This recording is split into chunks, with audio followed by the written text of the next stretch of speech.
তুমি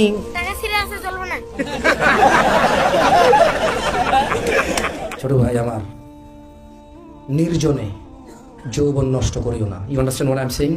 তুমি বুঝছো আমি কি বলছি? একাকিত্বে নির্জনে নিজের যৌবন রিজিক, এটা কেমন আমি তোমার বলি? ওয়াল্লাহি তোমাদের কি হয়েছে ছোট ভাই আমার? তোমরা কেন জিনিসটাকে সহজে নাও না? রকম মেরে পাশ ভেবে আসে হাসি একটু মন, একটু দেখো হাসলে তোমার ইচ্ছা। দেখো একজন ধরো তো, এটা এইভাবে ধরো। হ্যাঁ, ই তো গয়া। আচ্ছা, এটাকে আমরা রিজিক বলি না? কত টাকা আছে এখানে? কত আছে? কেন নাই? আরেকশো কই? ফেলে দিছি, চলে যায় নাই। কি করছি? ফেলে দিছি। মদ খাইছি, কি করছি? মদ খাইছি, কি করছি? আর কত আছে? এখন এখন আমার সম্পদের মধ্যে কত টাকা আছে? এই 100 টাকা ঘষাঘষি করলে, এই 100 টাকাকে দিন রাত 24 ঘন্টা ফু দিলে 200 হবে? বালিশের নিচে রেখে দিলে, ফজরের পরে উঠে বকুলের নিচে রেখে দৌড়াদৌড়ি করলে, হ্যাঁ হবে? 200 হবে? তো যৌবনটা তো এমন, তোমাকে আল্লাহ যতটুকু দিছে তুমি ওয়াশরুমে ফেলে দিচ্ছ। মনোযোগ দেন।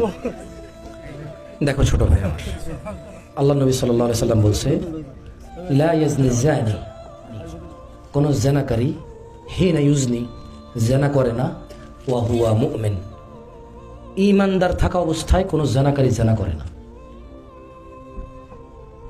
তার মানে যখন মানুষ জেনা করতে যায় তার সাথে তার ঈমান থাকে না। যৌবন একটা রিস্ক,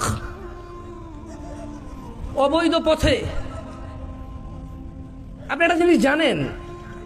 আচ্ছা, পৃথিবীতে এমন কোন জায়গা আছে যেখানে ছোট ভাই তুমি ঢুকে গেলে আল্লাহ তোমাকে দেখবেন? এরকম আছে? পানির নিচে, হোটেলে, গাছের নিচে, ছাদের উপরে, রাত্রিবেলায় আল্লাহ দেখবে না? দেখবে না? তো আল্লাহ নবী তো বলছে, আয়েশা রাদিয়াল্লাহু তাআলা আনহা বলছে যে, ইয়া উম্মাতা মুহাম্মদ, হে উম্মতে মুহাম্মদরা, মা আহাদুন আগয়ারা মিন আল্লাহ, তোমাদের মধ্যে আল্লাহর চাইতে অধিক মর্যাদার কারণ নাই। আইয়ারা আবদাহু ওয়া আমাতাহু তাজনি, আল্লাহ তার কোনো বান্দা বান্দিকে জানা করা অবস্থায় দেখতে চায় না। কি অবস্থা দেখতে চায় না? তো তুমি যে জানা করতেছো, ওই যে রিজিক তোমার কাছে ছিল 300 টাকা, 200 টাকা ফেলে দিছো, এবার সকালবেলা ডাক্তারে যতই বলুক বগল নেচের ওষুধ নিয়ে দৌড়ান, লাভ হবে না। যা ছিল তা তুমি ফেলে দিয়েছো, যা ছিল তা তুমি উপভোগ করে ফেলেছো। তবে আল্লাহ তোমার জন্য হালাল ব্যবস্থা রেখেছিল। কি রেখেছিল? আল্লাহ তোমার জন্য প্লেট রেখেছিল, ওখানে তুমি খাবে। তুমি পায়খানার উপরে খাদ্য রেখে তারপরে খেয়েছো।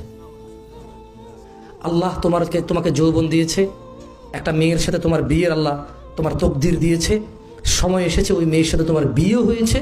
আল্লাহ তোমার যতটুকু যৌবন লিখে রেখেছিল তুমি ওর সাথে উপভোগ করতে পারতা হালাল ভাবে, আল্লাহকে সন্তুষ্ট রেখে, অথচ তুমি হারাম ভাবে যৌবন নষ্ট করেছো।